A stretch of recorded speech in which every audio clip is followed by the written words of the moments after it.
Hello दोस्तों, स्वागत करते हैं आपका अपना चैनल ज्ञानी बाबा में। जैसे कि आज हमारी जो ज्ञानी बाबा चैनल की आज फर्स्ट क्लास है, इसलिए ये पहला चैप्टर लेके आपके सामने हाजिर हुए हैं। और जो आपकी क्लास है तो उसमें आपका पहला चैप्टर जो होगा वो समुच्चय से लिया गया है।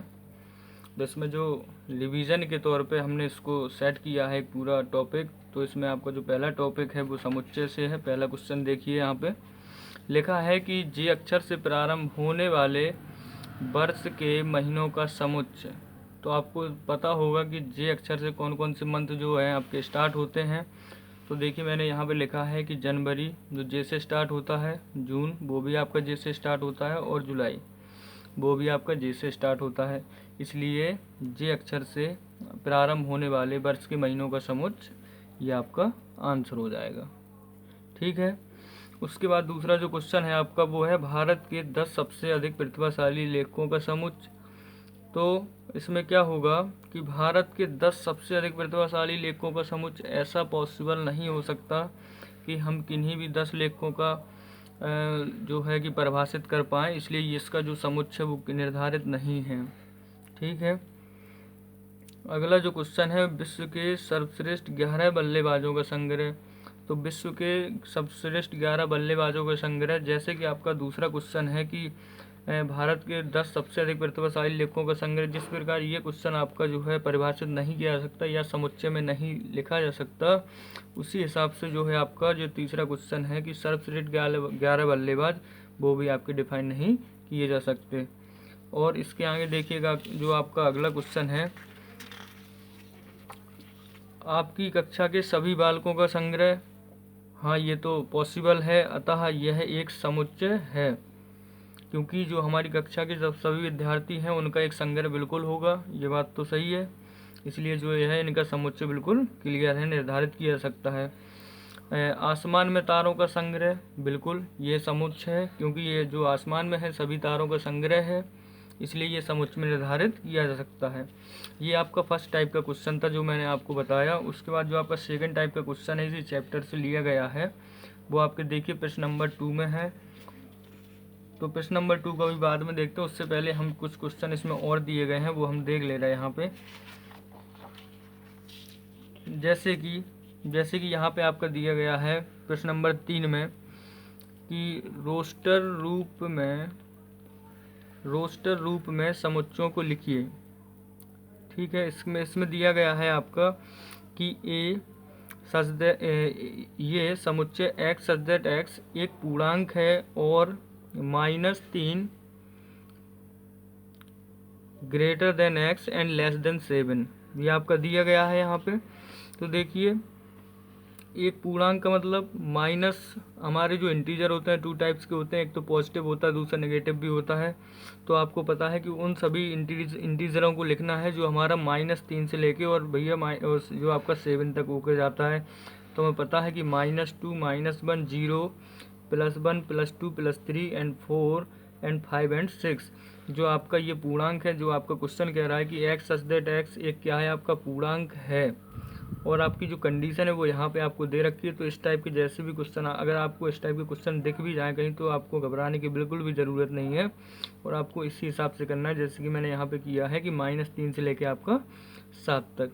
क्लियर है इतनी बात। उसके बाद आगे देखते हैं अगला क्वेश्चन। अगला क्वेश्चन आपका कह रहा है कि x सच दैट x संख्या 6 से कम एक प्राकृतिक संख्या है।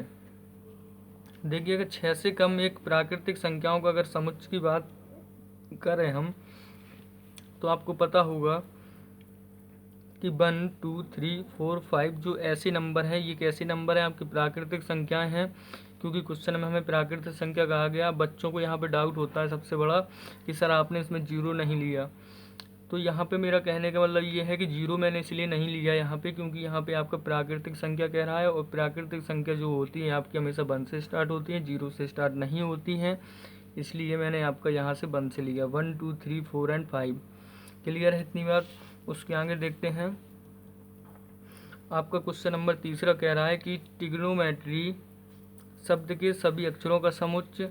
तो तो देखिए इन टाइप के क्वेश्चनों में क्या होता है, आपको कभी कभी आपका लोयल भी मिल जाता है, ट्रिग्नोमेट्री भी मिल जाता है, डिक्शनरी भी मिल जाता है, मैथमेटिक्स भी मिल जाता है। तो इन सभी वर्णों का जो आपको समुच्चय फाइंड करना होता है, उसके लिए आपको क्या करना होता है वो समझ लीजिएगा आप। कि जैसे यहाँ पे देखेंगे कि टी है, तो टी यहाँ पे एक ही बार आया है, इसलिए हम टी को फर्स्ट टाइम यहाँ पहले नंबर पे लिखेंगे।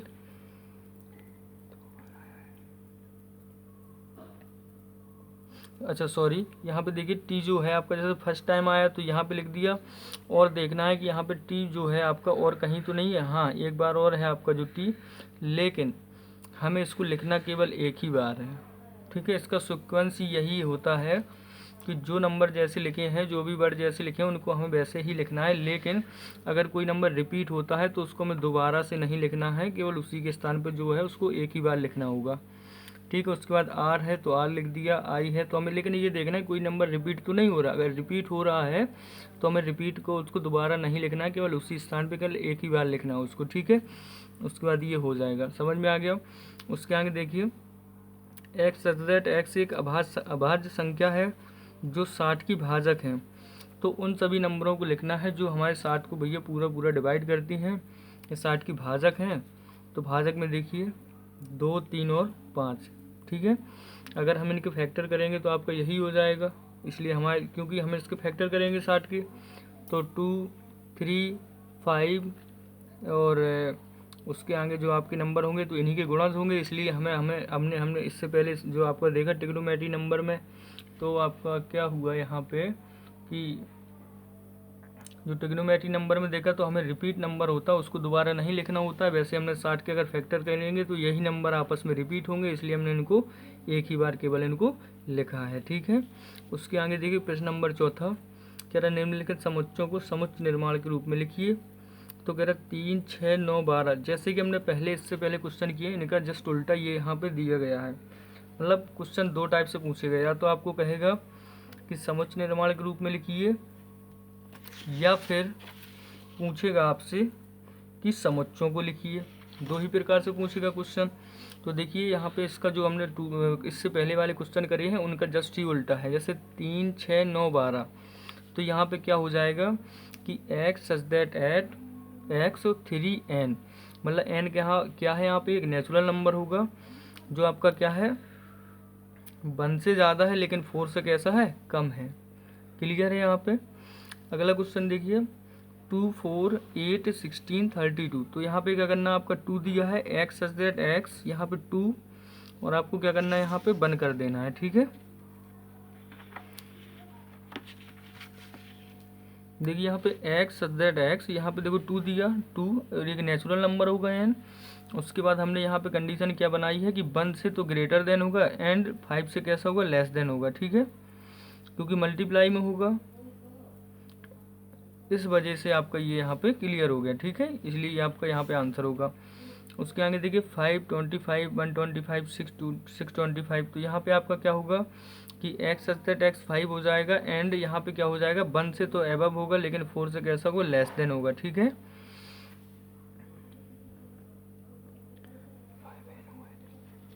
यहाँ पे देखिए आपको जो यहाँ पे थोड़ा मिस्टेक आपको नज़र आ रहा होगा, यहाँ पे क्या होगा आपका 5n होगा। ठीक है, उसके आगे देखिए ये बहुत इंपॉर्टेंट क्वेश्चन है जो आपके क्वेश्चन नंबर 5 में मैंने लिए हैं, ये बहुत ज़्यादा इंपॉर्टेंट है आपके लिए। निम्नलिखित अवयवों के सभी अवयवों को सूचीबद्ध कीजिए। तो आपको दिया है कि x सच दैट x एक विषम पूर्णांक एंड प्राकृतिक संख्या है। तो यहाँ पे इम्पोर्टेंट बात ये है कि यहाँ पे विषम भी बोल रहा है, पूर्णांक भी बोल रहा है, प्राकृतिक भी बोल रहा है।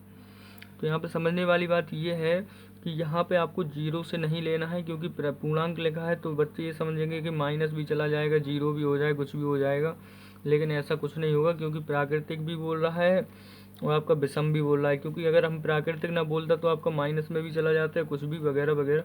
तो यहाँ पर प्राकृतिक की बात करेगा तो हमेशा आपका 1 से स्टार्ट हो, क्योंकि प्राकृतिक संख्या आपको पता है 1 से स्टार्ट होती है, और सबसे पहला और छोटा जो आपका नंबर होता है विषम वाला वो कौन सा होता है 1 होता है। ठीक है, तो 1, 3, 5 और 7। ठीक है, ऐसे आगे चलता रहेगा, यही आपका क्या होगा समुच्चय होगा। उसके आगे देखिए b x such that x एक पूर्णांक है, तो कह रहा है x स्क्वायर ग्रेटर देन कितना है आपका 4। वो सभी नंबर आपको लिखने। अब यहाँ पे देखिए पूर्णांक की बात करना, तो पूर्णांक जो होते हैं आपके इंटीजर जो होते हैं बेटा, वो नेगेटिव में भी होते हैं पॉजिटिव में भी होते हैं, ठीक है। तो अब कह रहा है जो 4 से कैसा हो, छोटा हो। तो देखिए -2 का स्क्वायर करोगे तो 4 हो जाएगा, बराबर तो कह रहा तब तो ये चल जाएगा। -1 का करोगे तब भी हो जाएगा, 0 तो आपका रहेगा ही, 1 का करोगे तब भी हो जाएगा, 2 का करोगे तब भी हो जाएगा, इसलिए इसका आंसर क्या हो जाएगा, ये हो जाएगा। लेकिन अगर हम इसमें 3 करते हैं तो 3 का स्क्वायर कितना हो जाएगा, 9, जो कि आपका 4 से कैसा हो या बड़ा हो जाएगा। उसके आगे देखिए इसमें कह रहा है कि तीसरा क्वेश्चन कह रहा है कि x such that x loyal शब्द का अक्षर। देखिए मैंने पहले बताया था, इसको बहुत इंपॉर्टेंट क्वेश्चन है जो लोयल करके आता है। ये क्वेश्चन कई बार आपके इंटरमीडिएट में पूछा गया है, इसलिए ये बहुत ज़्यादा इंपॉर्टेंट है। देखो जो लोयल शब्द है इसमें एल जो है कितनी बार आया, आपका 2 बार आया है, इसलिए देखिए मैंने इसको पहले एक ही बार लिखा है। उसके बाद ओ है, एक ही बार आया, इसको लिख दिया। वाई ये भी एक ही बार आया, ए ये भी एक ही बार आया, ठीक है, इसलिए ये यहाँ पे होता है कंप्लीट, ठीक है। अब देखिए मैंने आपको बताया था कि क्वेश्चन नंबर जो 2 है मैं इसको लास्ट में कराऊंगा। तो देखिए यहाँ पे लिखा है कि ए कह रहा है कि समुच्चय कोई कि 1 2 3 4 5 6 कह रहा है।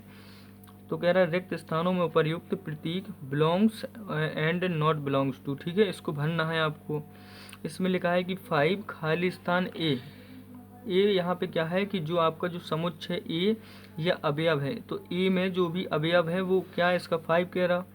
तो क्या 5 जो है वो ए का अवयव है, बिल्कुल है, क्योंकि हम देख पा रहे हैं यहाँ पे कि 1 2 3 और 5 ये है। अगर ये इसका अवयव है तो इसमें क्या होगा, इसका संबंध होगा, इसलिए यहाँ पे हो जाएगा बिलोंग्स टू, ठीक है। अगर यहाँ पे देखिए 0 और यहाँ पे क्या है ए, तो अगर क्या जो ए है इसमें 0 को ए जो आपका समुच्चय उसमें 0 अवयव है क्या, इसका नहीं है, इसलिए 0 का ए से कोई संबंध नहीं, इसलिए क्या हो जाएगा, नॉट बिलोंग्स टू हो जाएगा। यहाँ पे देखिए 10 ए है, यहाँ पे क्या 10 का ए से कोई रिलेशन है, नहीं है, तो नॉट बिलोंग्स टू हो जाएगा। यहाँ पे देखिए 2 है वो ए है यहाँ पे, तो क्या इन दोनों का आपस में संबंध है, बिल्कुल है, क्योंकि इसमें देखिए 1 2 3 4 5 6, तो यहाँ पे क्या है, ए का रिलेशन किससे, 2 से है, इसलिए यहाँ पे क्या हो जाएगा, बिलोंग्स टू हो जाएगा। यहाँ पे देखिए 6 और ए, तो क्या ए में जो 6 है वो अवयव है या नहीं है, तो बिल्कुल है, तो यहाँ पे इसका क्या हो जाएगा, इसमें संबंध हो जाएगा, ठीक है। ये आपका फर्स्ट वीडियो था बाबा ज्ञानी बाबा जो चैनल है आपका, उसका ये फर्स्ट वीडियो था। अगर आपको कंटेंट पसंद आया हो और आप चाहते हो कि आपको इसी प्रकार की शानदार वीडियो मिलती रहे, तो इसके लिए आपको लाइक सब्सक्राइब एंड कमेंट जरूर करिएगा, क्योंकि ये फास्ट टैग रिवीजन है आपके लिए, और ये चैनल आपके लिए इतना लाभदायक है, बहुत ज़्यादा इंपॉर्टेंट होने वाला है। आगे चल के हम आपको इंटरमीडिएट और कंपटीशन लेवल की भी जो भी वीडियो हैं आपको प्रोवाइड कराएंगे। तो आपको खास तौर से याद रखना है कि यदि आपने अभी इस चैनल को सब्सक्राइब नहीं किया तो सब्सक्राइब कर लें, लाइक कर लें, कमेंट कर लें। धन्यवाद।